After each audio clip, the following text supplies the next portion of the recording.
আসসালামু আলাইকুম। আমি খায়রুন্নাহার পুতুল, প্রভাষক মনোবিজ্ঞান বিভাগ, মোহাম্মদপুর কেন্দ্রীয় কলেজ। একাদশ ও দ্বাদশ এবং অনার্স দ্বিতীয় বর্ষের প্রিয় শিক্ষার্থীবৃন্দ, কেমন আছো তোমরা? আশা করছি শারীরিক এবং মানসিক উভয়ভাবেই সুস্থ রয়েছে। আজকে আমি তোমাদেরকে গড় ব্যবধান বা গড় বিচ্যুতি, যাকে আমরা মিন ডেভিয়েশন বলি, আমি সেই অঙ্কটি আজকে তোমাদের করাবো। তাহলে প্রথমে আমরা জেনে নিই গড় ব্যবধান বা গড় বিচ্যুতি বলতে কি বুঝি। পুরো বণ্টনের বিস্তৃতি বা বিচ্যুতির পরিমাপ নির্দেশ করার জন্য ব্যবহৃত অঙ্কগুলোর মধ্যে গড় বিচ্যুতি খুবই গুরুত্বপূর্ণ।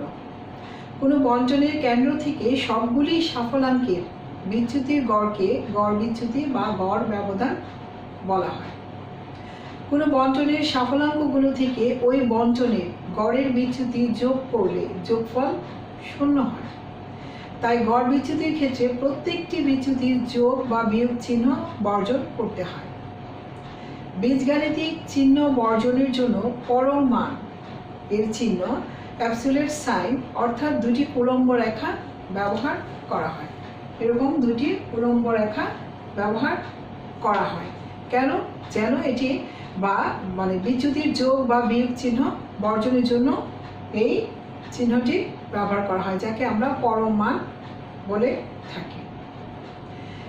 তাহলে দেখো, আমরা অঙ্কটি শুরু করার পূর্বে আরেকটু বলে নিই যে এই গড় ব্যবধান বা গড় বিচ্যুতিটি আমরা দুটি পদ্ধতির মাধ্যমে করতে পারি। তোমরা আগেও জেনেছো, আগের অঙ্কগুলিও করেছি।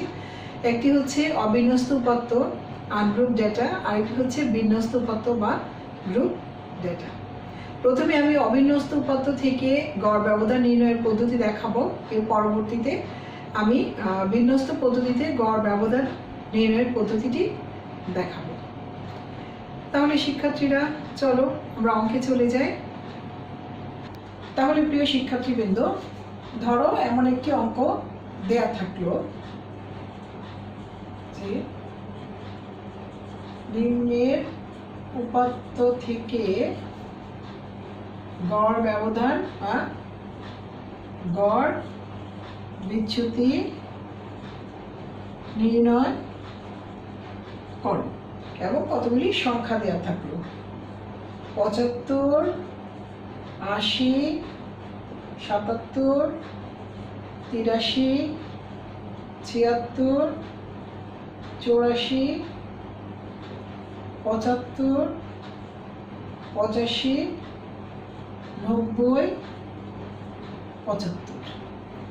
তাহলে বলো তো তোমরা, এই অঙ্কটি কি অবিন্যস্ত উপাত্ত থেকে গড় বিচ্যুতি নির্ণয় করব না বিন্যস্ত উপাত্ত থেকে গড় বিচ্যুতি নির্ণয় করব? হ্যাঁ, এটি অবিন্যস্ত উপাত্ত থেকে গড় বিচ্যুতি নির্ণয় করব। আচ্ছা, তাহলে অবিন্যস্ত উপাত্ত থেকে গড় বিচ্যুতি নির্ণয়ের ক্ষেত্রে আমাদের খ বিভাগের জন্য এই প্রশ্নটি আসতে পারে এবং খ বিভাগের ক্ষেত্রে তোমাদের এখানে 4 নম্বরের জন্য এই প্রশ্নটি আসতে পারে।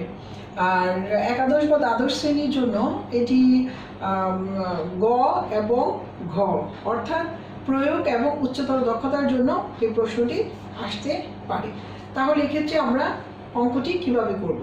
তাহলে প্রথমে আমরা একটু সূত্রের ব্যাখ্যাটা জেনে নিই যে এক্ষেত্রে আমরা কি সূত্র ব্যবহার করব। তাহলে দেখো, গড় বিচ্যুতির অবিন্যস্ত সূত্রটা হচ্ছে, যেটা আমরা জানি, md = সামেশন পরম মান x minus x bar by n। এটি হচ্ছে অবিন্যস্ত উপাত্ত থেকে গড় ব্যবধান বা গড় বিচ্যুতি নির্ণয়ের সূত্র। তাহলে এখানে আমরা একটু সূত্রের ব্যাখ্যা দিয়ে নিই। সূত্রের ব্যাখ্যাটা অবশ্যই সাইডে তোমাকে ডান পাশে দিতে হবে। তাহলে এখানে md = কি বোঝাচ্ছে? md হচ্ছে গড় ব্যবধান বা গড় বিচ্যুতি অর্থাৎ মিন ডেভিয়েশন। তাহলে এক্ষেত্রে এটাকে কি বলবো? md হচ্ছে গড় ব্যবধান বা গড় বিচ্যুতি। আচ্ছা, সামেশন কি? আগে জেনেছো, সামেশন হচ্ছে যোগফল। আচ্ছা, x কি বলতো? x হচ্ছে সাফল্যাঙ্ক, x হচ্ছে সাফল্যাঙ্ক। আর এক্স বার কি? এক্স বার হচ্ছে গড়, আর এন হচ্ছে সাফলাঙ্কের মোট সংখ্যা।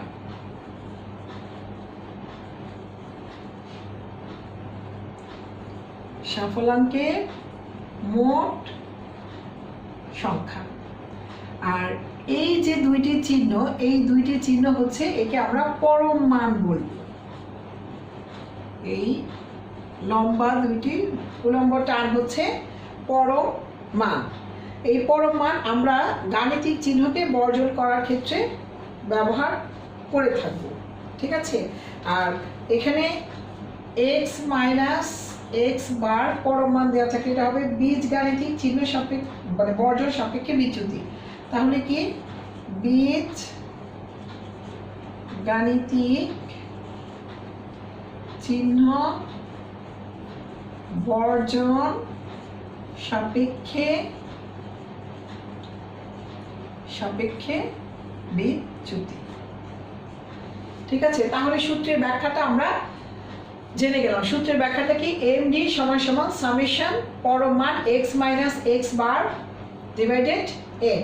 এখানে md কি, গড় বিচ্যুতি, সামেশন হচ্ছে যোগফল, x হচ্ছে সাফলাঙ্ক, প্রত্যেকটি সাফলাঙ্ক, x বার হচ্ছে গড়, n হচ্ছে সাফলাঙ্কের মোট সংখ্যা, আর দুইটি রেখা টান দিব যে রেখাটি, সেগুলি হচ্ছে পরম মান। এবং পরম মান x মাইনাস এক্স বার সমান সমান কি হবে, বীজ গাণিতিক চিহ্ন সাপেক্ষে বিচ্যুতি। তাহলে এই হচ্ছে সূত্রের ব্যাখ্যা।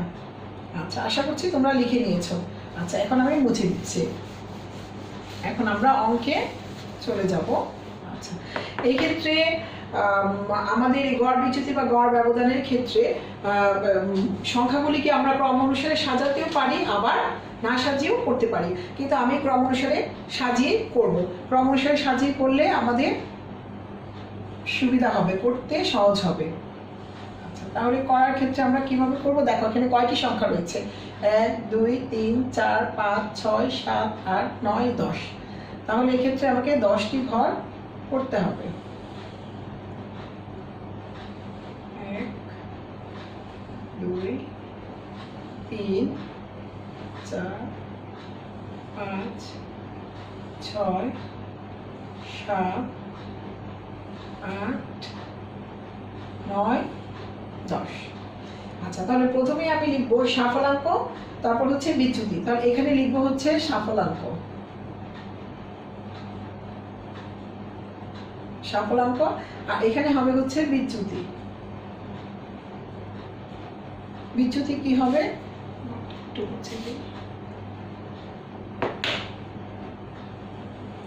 বিচ্যুতি হচ্ছে x মাইনাস এক্স বার পরম মান দেয়া, x মাইনাস এক্স বার। তাহলে সাফলাঙ্কগুলিকে আমি আগেই বলেছি যে আমি এটি ক্রম অনুসারে সাজিয়ে নিব, অর্থাৎ ছোট থেকে বড়র দিকে দিব। তাহলে দেখো ছোট থেকে সবচেয়ে ছোট সংখ্যা এখানে কত, 75। আচ্ছা, তারপরে আবারও দেখো ছোট সংখ্যা কত, 75। তার মানে এখানে 75 তিনবার রয়েছে, তাহলে আমি 75 তিনবারই লিখতে হবে, একবার লিখলে হবে না, পরপর ক্রম অনুসারে আমি এটা তিনবার লিখবো। আচ্ছা, 75-এর পর হচ্ছে আছে 76, 76-এর পর 77, তারপর হচ্ছে 80, তারপর 83, তারপর হচ্ছে 84, তারপর 85, তারপর 90। দেখো ক্রমানুসারে তাহলে সংখ্যাগুলি কি হলো, 75 75 75, তারপর হচ্ছে 76, তারপর 77, 80, 83, 84, 85, 90, ঠিক আছে। আচ্ছা, তাহলে এক্ষেত্রে সূত্রের ক্ষেত্রে বলো তো, প্রথমেই যদি আমরা যাই তাহলে আমাদের প্রত্যেকটা সাফলাঙ্ক, এখানে প্রত্যেকটা সাফলাঙ্ক হচ্ছে x, প্রত্যেকটা সাফলাঙ্ককে আলাদা আলাদাভাবে আমরা x বলবো। তাহলে আমরা x পেয়েছি, আমরা তাহলে আমাদের কি বের করতে হবে, x বার বের করতে হবে। তাহলে x বার বের করার বা গড় বের করার নির্ণয় মানে সূত্রটি কি, গড় নির্ণয় করার সূত্রটি হচ্ছে তোমাদের মনে আছে, দেখো গড় নির্ণয় সূত্র হচ্ছে, আমরা জানি গড় নির্ণয় সূত্র কি, x বার সমান সমান সামেশন x বাই n, অবিন্যস্ত পদ্ধতিতে গড় নির্ণয়। আমি আগেই বলেছি প্রথম দিকের অঙ্ক যদি তোমরা মনোযোগ দিয়ে না করে থাকো তাহলে পরবর্তী অঙ্কগুলি পড়তে তোমাদের সমস্যা হবে। আর গড়, মধ্যক, প্রচুরক এই তিনটি অঙ্ক যদি করে থাকো তার পরবর্তী বিচ্যুতি বা ডিভিয়েশনের অঙ্কগুলি তোমাদের কাছে খুব সহজ মনে হবে। আচ্ছা, তাহলে এখানে আমাকে কি বের করতে হবে? এক্স বারটা বের করে নিতে হবে। তাহলে এক্স বার বের করলে কি করতে হবে? প্রত্যেকটা স্বাফলাঙ্ককে এক্স কে সাম করতে হবে এবং এন দিয়ে সেটাকে ডিভাইড করতে হবে। তাহলে এখানে এন কত? আমরা জানি এন সমান সমান কত? এন হচ্ছে 10। তাহলে প্রত্যেকটা এক্স কে আমি সাম করি, সামেশন এক্স। তাহলে এখানে সামেশন এক্স কত হবে? 800। টোটাল এগুলি যোগফল হচ্ছে 800। ঠিক আছে? আচ্ছা, তাহলে এখানে এক্স বার যদি আমরা এখন বসিয়ে দিই আমরা কত পাবো বলো তো? 800। তাহলে সামেশন এক্স সমান সমান 800, এন সমান সমান কত? 10। তাহলে যদি আমরা ডিভাইড করি কত হবে? 80। ঠিক আছে, বুঝতে পেরেছো? আচ্ছা, এখন দেখো এক্স বার কত পেয়েছি আমরা? 80 পেয়েছি। কিন্তু এক্স কি? প্রত্যেকটা এক্স আলাদা আলাদা, কিন্তু এক্স বার কিন্তু একটি। তাহলে আমাদের কি কাজ করতে হবে? প্রত্যেকটা এক্স থেকে এক্স বার মাইনাস করতে হবে। তাহলে কিভাবে মাইনাস করতে হবে? এই 75 থেকে 80 মাইনাস করতে হবে। তাহলে 75 থেকে 80 যদি মাইনাস করি তাহলে দেখো আমি একটু দেখিয়ে দিই। এই 75 মাইনাস 80, তাহলে উত্তর কি আসে? -5। কিন্তু এখানে কি আমরা -5 লিখবো না, এই যে পরম মান, এই পরম মানের জন্য এখানে আমরা -5 লিখবো না, কারণ এটি হচ্ছে পরম চিহ্ন, মানে গাণিতিক চিহ্নকে বর্জন করার জন্যই হচ্ছে এই পরম মানটা। তাহলে এখানে কত হবে দেখো, এখানে যদি 80 থেকে 75 থেকে 80 মাইনাস করি তাহলে 5, তাহলে এখানেও 5, এখানেও 5। 76 থেকে যদি 80-কে মাইনাস করি তাহলে কত হবে? 76 থেকে 80-কে মাইনাস করলে হবে 4। 77 থেকে 80-কে মাইনাস করলে কত হবে? 3। প্রত্যেকটি মাইনাস কিন্তু এখানে আমরা লিখছি না, শুধু পরম মানের জন্য। আচ্ছা, তারপরে 80 থেকে 80 মাইনাস করলে 0, আবার 83 থেকে 80 মাইনাস করলে কত হবে? বিয়োগ করলে 3। আবার 84 থেকে যদি আমি 80-কে মাইনাস করি তাহলে কত হবে? 4। আবার 85 থেকে 80-কে মাইনাস করলে 5, 90 থেকে 80-কে মাইনাস করলে 10। তাহলে আমরা পেয়ে গেলাম হচ্ছে এক্স থেকে এক্স মাইনাস এক্স বার। ঠিক আছে? আচ্ছা, তাহলে এখন আমরা সূত্রে যদি বসিয়ে দিই, সূত্রে বসিয়ে দিলে কি পাবো? আমরা জানি কি, এখন আমরা জানি, বা এখন লিখতে পারো, বা আমরা জানি, আবার আমরা জানি গড় ব্যবধান বা গড় বিচ্যুতি সূত্রটা কি? এম ডি সমান সমান সামেশন পরম মান x minus x bar divided m. ঠিক আছে? আচ্ছা, এটার পাশে আমি আগেই তোমাদেরকে লিখে দেখিয়েছি যে এটার পাশে তোমরা যে কাজটি করবে, এখানে ডান পাশে সূত্রের ব্যাখ্যা দিয়ে নিবে। তাহলে এখানে আমরা কি লিখব? এখানে লিখব এম ডি সমান সমান কি, সামেশন সমান সমান কি, এক্স সমান সমান কি, এক্স বার সমান সমান কি, এম সমান সমান কি, পরম মান বা এই উলম্ব দুইটা টান সমান সমান কি। আমি আগে এটা লিখে দিয়েছি, যেহেতু এখানে জায়গা কম এই জন্য পূর্বেই আমরা সূত্রের ব্যাখ্যাটা লিখে দিয়েছি। তাহলে এখন দেখো তো এক্স, এই যে আমরা সামেশন এক্স মাইনাস এক্স বার কত পেয়েছি? এখানে এক্স মাইনাস এক্স বারকে যদি আমি সাম করি তাহলেই তো হয়ে যায়। তাহলে এখানে সামেশন এক্স মাইনাস এক্স বার, তাহলে এই সামেশন এক্স মাইনাস এক্স বার যদি আমরা যোগ করি তাহলে কত হবে? 44। টোটাল যোগফল হবে 44। তাহলে এখানে আমরা এই যে দেখো সামেশন এক্স মাইনাস এক্স বার পেয়েছি কত? সামেশন এক্স মাইনাস এক্স বার পেয়েছি হচ্ছে 44। এই যে 44। এন কত? এন হচ্ছে 10। তাহলে 10 দিয়ে যদি এটাকে ভাগ করি কত আসবে? 4.4। ঠিক আছে? তাহলে আমরা কি লিখতে পারি? তাহলে আমরা লিখতে পারি অতএব নির্ণেয় গড় ব্যবধান 4.4। তোমরা কি বুঝতে পেরেছো? আশা করি তোমরা বুঝতে পেরেছো যে অবিন্যস্ত পদ্ধতিতে কিভাবে গড় বিচ্যুতি বা গড় ব্যবধান নির্ণয় করা যায়। এখন আমরা বিন্যস্ত পদ্ধতিতে গড় নির্ণয় শিখিয়ে দিব।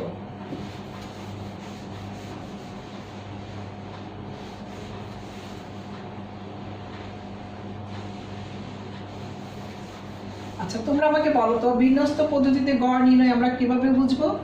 হ্যাঁ, যেখানে তোমার সাফল্যাঙ্কগুলো সাজানো থাকবে, অর্থাৎ যেখানে পূর্ণ পূর্ণ থাকবে সেটি হবে কি বিন্যস্ত পদ্ধতি, অর্থাৎ যেখানে ক্লাস ইন্টারভ্যাল এবং ফ্রিকোয়েন্সি দেয়া থাকবে।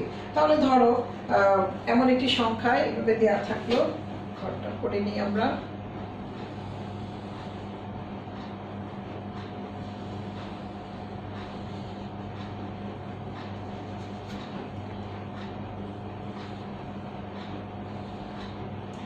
এইটুকু অংশ তোমাদের প্রশ্নে দেয়া থাকবে। এটা হচ্ছে শ্রেণী ব্যবধান বা ক্লাস ইন্টারভ্যাল, আর এটা হচ্ছে পূর্ণ পূর্ণ বা আমরা যেটাকে এফ পূর্ণ বা এফ বলবো বা ফ্রিকোয়েন্সি। আচ্ছা, এখানে আমি নয়টা করে নিই। 1 2 3 4 5 6 7 8।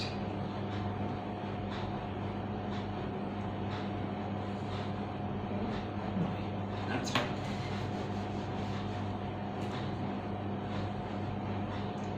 এখানে ধরো আমার দেয়া থাকলো 40 থেকে 44, 45 থেকে 49। প্রিয় শিক্ষার্থীরা বলো তো এখানে 40 থেকে 44 শ্রেণী ব্যবধান কত? হ্যাঁ, শ্রেণী ব্যবধান হচ্ছে 5।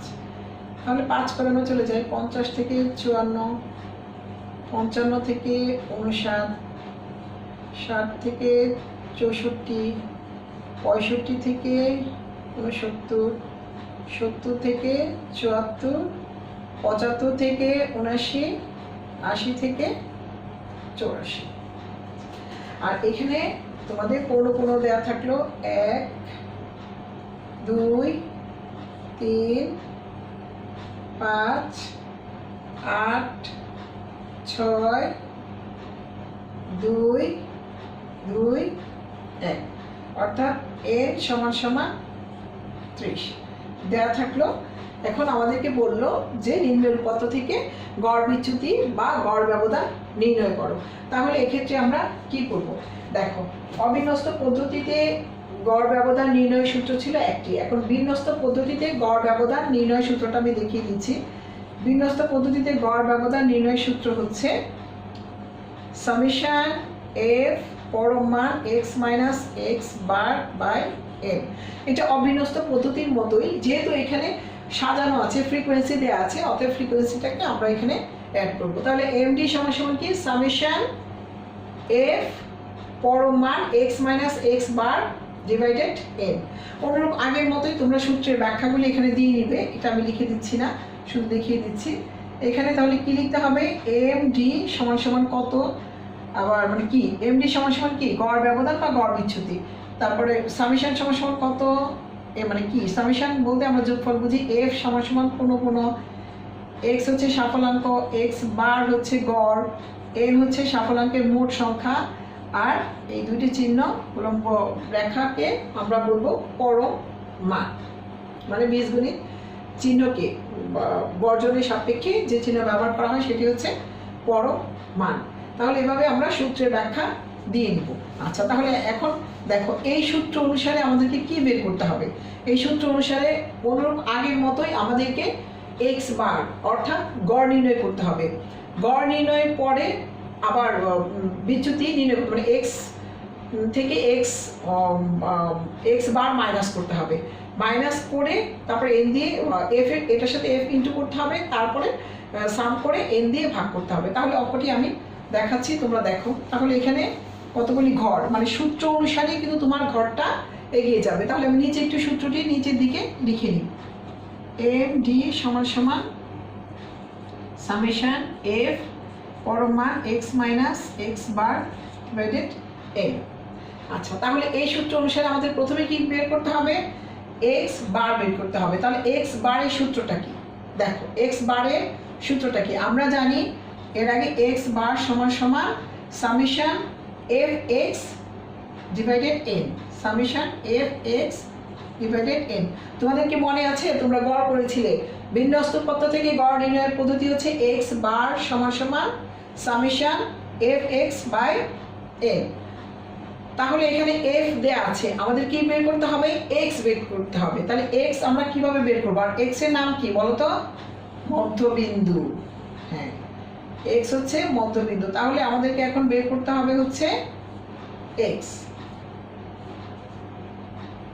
তাহলে মধ্যবিন্দু যাকে বলবো আমরা এক্স। তাহলে দেখো তো এক্ষেত্রে এক্স আমাদের কি হবে? 40 থেকে 42-এর মধ্যবিন্দু কত হবে? আগে বের করে এসেছো, বলো তো কত? হ্যাঁ, 42।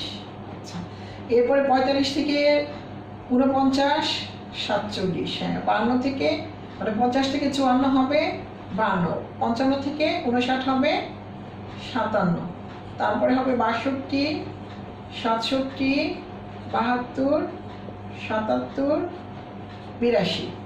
তোমরা কি বুঝতে পেরেছো? মধ্যবিন্দু আগেই করে এসেছো তোমরা।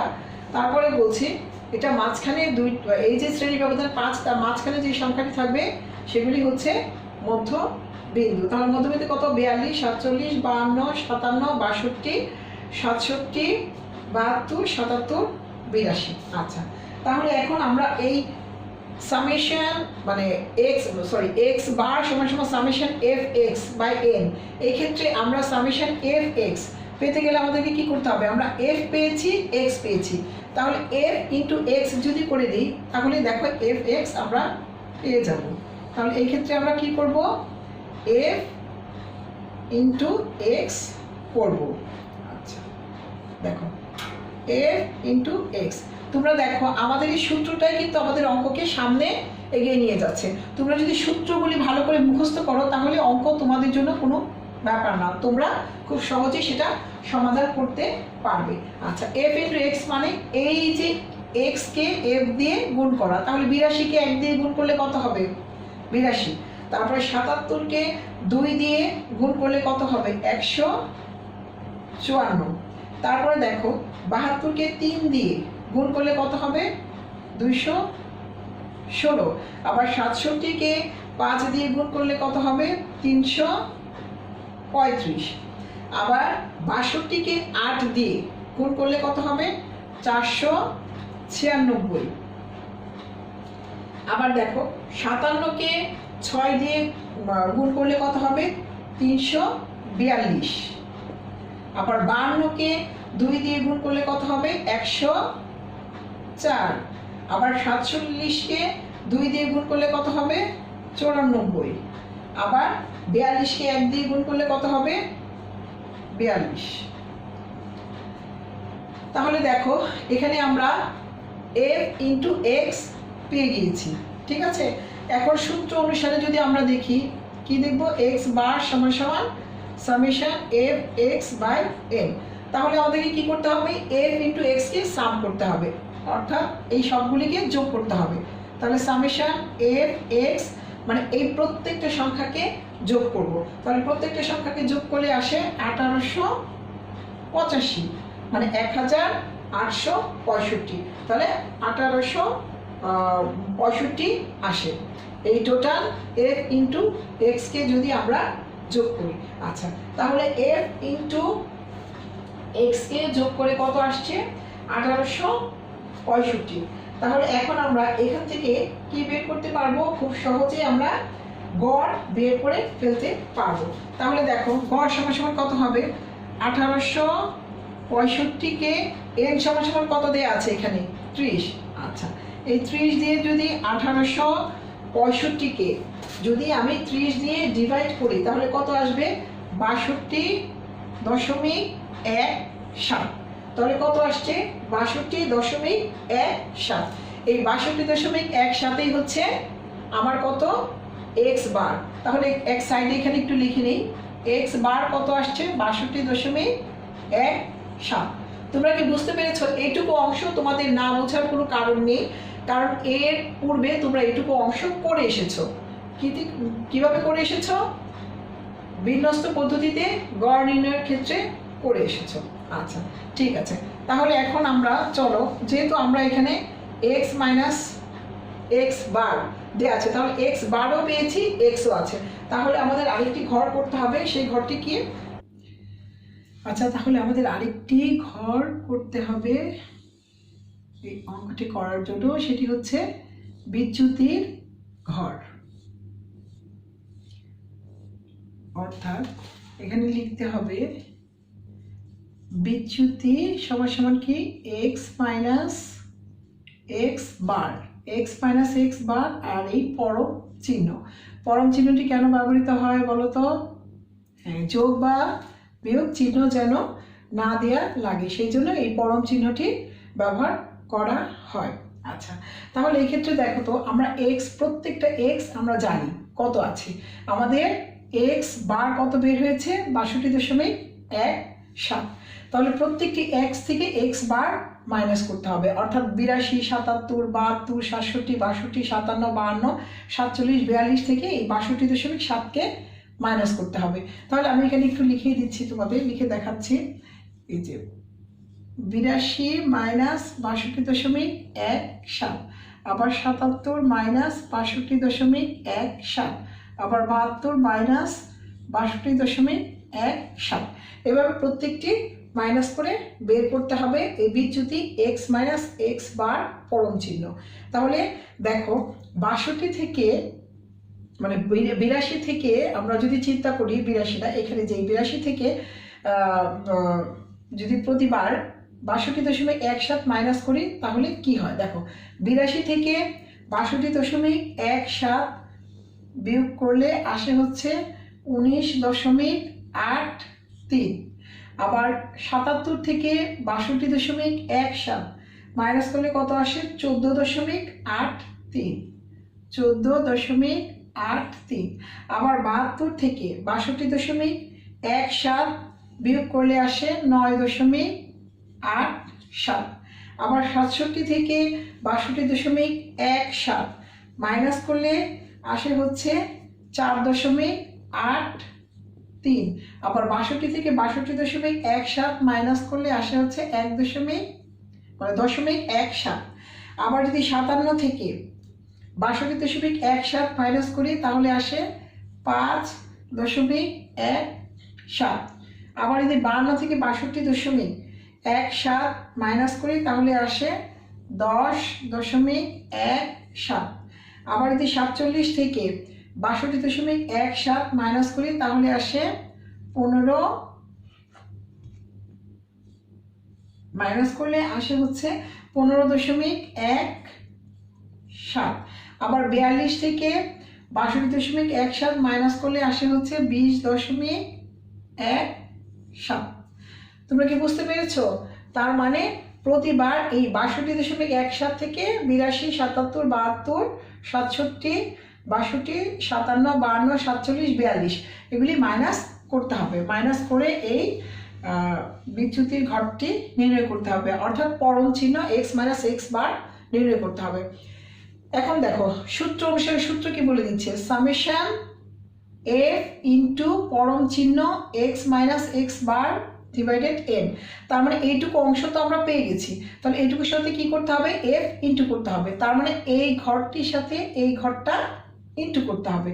ইন্টু করলেই আমরা এফ পরম চিহ্ন এক্স মাইনাস এক্স বার পেয়ে যাব। তাহলে আমরা আরেকটি ঘর এখানে করে নিই। আচ্ছা, এইটুকু সূত্র আমি মুছে দিচ্ছি, এখানে জায়গা হচ্ছে না, আমি মুছে দিচ্ছি। তাহলে এক্ষেত্রে আমাদের আরেকটি ঘর করতে হবে। সেই ঘরটি কি দেখো, সেটা হচ্ছে এফ ইন্টু পরম চিহ্ন মাইনাস এক্স বার, এফ ইন্টু পরম চিহ্ন এক্স মাইনাস এক্স বার। তার মানে 19.83কে 1 দিয়ে গুণ করতে হবে, 14.83কে 2 দিয়ে গুণ করতে হবে, 9.83কে 3 দিয়ে গুণ করতে হবে, 4.83কে 5 দিয়ে গুণ করতে হবে, 0.17কে 8 দিয়ে গুণ করতে হবে, 5.17কে 6 দিয়ে গুণ করতে হবে, 10.17কে 2 দিয়ে গুণ করতে হবে, 15.17কে 2 দিয়ে গুণ করতে হবে, 20.17কে 1 দিয়ে গুণ করতে হবে। তাহলে দেখো গুণ করে কি পাওয়া যায়। প্রথমেই হচ্ছে 19.83, মানে 19.83কে 1 দিয়ে গুণ করা, তারপর 14.83কে 2 দিয়ে গুণ করলে আসে হচ্ছে 29.66। আবার পরে আসে 29.49, এরপরে 24.15, 1.36, এরপর হচ্ছে 31.02, 20.34, 30.34, এরপরে 20.17। তাহলে তোমরা তো বুঝতে পারলে যে এই পরম চিহ্ন এক্স মাইনাস এক্স বার এটার সাথে এফ ইন্টু করে এই সংখ্যাগুলি আমরা পেয়েছি। তোমরা এখানে এটি দিবে না, এটি জাস্ট বোঝানোর জন্য আমি এটি দিয়েছি যে এফ এর সাথে এটা ইন্টু করতে হবে। তাহলে এখন সূত্র অনুসারে কি যায়? সূত্র অনুসারে আমরা দেখেছি কি সূত্র হচ্ছে এমডি সমান সমান সামেশন এফ পরম চিহ্ন x minus x bar divided N. তাহলে এই অনুসারে আমাদেরকে কি করতে হবে? সূত্র অনুসারে এটা সাম করতে হবে, অর্থাৎ এফ ইন্টু পরম চিহ্ন এক্স মাইনাস এক্স বার আমাকে কি করতে হবে? সবগুলি সামেশন করতে হবে। তাহলে সামেশন এফ ইন্টু পরম চিহ্ন এক্স মাইনাস এক্স বার সমান সমান কত হবে? মানে এই সবগুলির যোগফল কত হবে? যোগফল হবে 206.36। তাহলে এটা যোগফল কত আসছে? 206.36। তাহলে যদি আমরা এই মানটা সূত্রে বসিয়ে পাই, তাহলে এখন আমরা কি লিখবো? যে সূত্রে বসিয়ে পাই।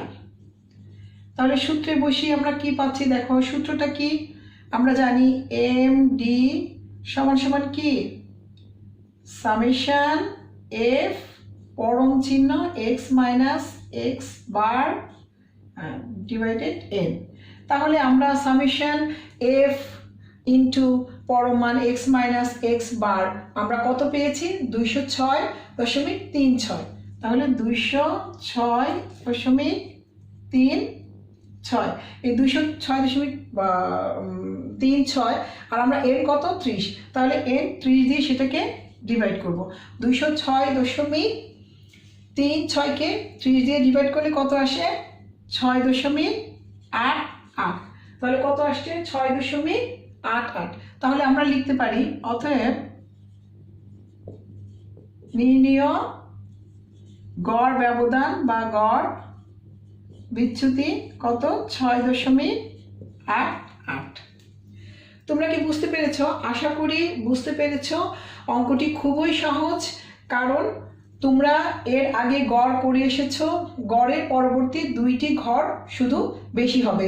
যে জায়গায় বিচ্যুতি পরম চিহ্ন এক্স মাইনাস এক্স বার বের করতে হবে, এবং এই পরম চিহ্ন এক্স মাইনাস এক্স বার কে এফ দিয়ে ইন্টু করতে হবে। ইন্টু করে সূত্রে বসিয়ে দিলেই হয়ে যাবে। এই অঙ্কগুলি সহজ। ব্যাপারটি হলো যে অঙ্কের সূত্র যদি মুখস্থ রাখো, সেই সূত্রটাই তোমাকে বলে দিবে যে একটি ধাপের পরে কোন ধাপটি করতে হবে। মানে একটি ধাপ করার পরে পরবর্তী ধাপটি সূত্রটি বলে দিবে। তাহলে আশা করছি যে তোমরা গড় ব্যবধান বা গড় বিচ্যুতি আমরা বিন্যস্ত পদ্ধতিতে কিভাবে গড় ব্যবধান বা গড় বিচ্যুতি বের করা যায় তোমরা বুঝতে পেরেছো। তাহলে আমি বাড়ির কাজ দিয়ে দিচ্ছি, তোমরা বাড়ির কাজটি ঠিক মতো করে নিবে। বাড়ির কাজ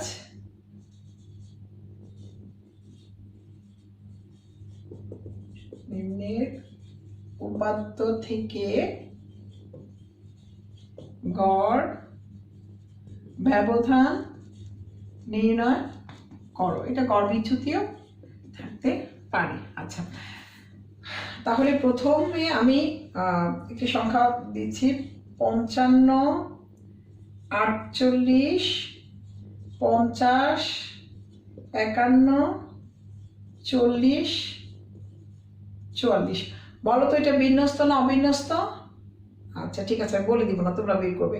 55, 48, 50, 51, 40, 44 এটা হচ্ছে ক। আর খ এটা আরেকটা অঙ্ক করবে, সেটা হচ্ছে এখানে ঘরটা আমি দিয়ে দিচ্ছি।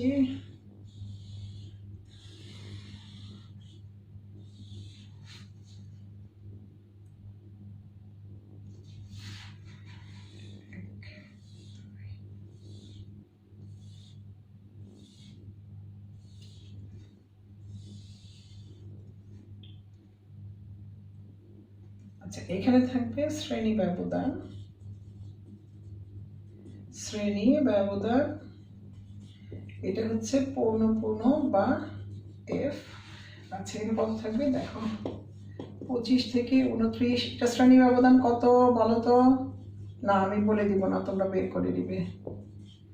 আচ্ছা, 40 থেকে 44, 45 থেকে 49, 50 থেকে 54, 55 থেকে 59।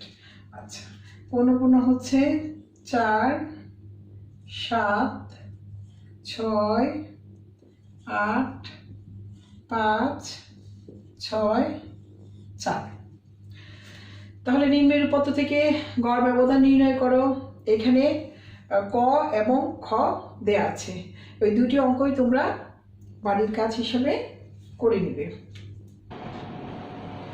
প্রিয় শিক্ষার্থীরা, তাহলে আশা করছি তোমরা অবিন্যস্ত উপাত্ত থেকে এবং বিন্যস্ত উপাত্ত থেকে দুই পদ্ধতিতেই গড় ব্যবধান নির্ণয়টি শিখে গিয়েছো।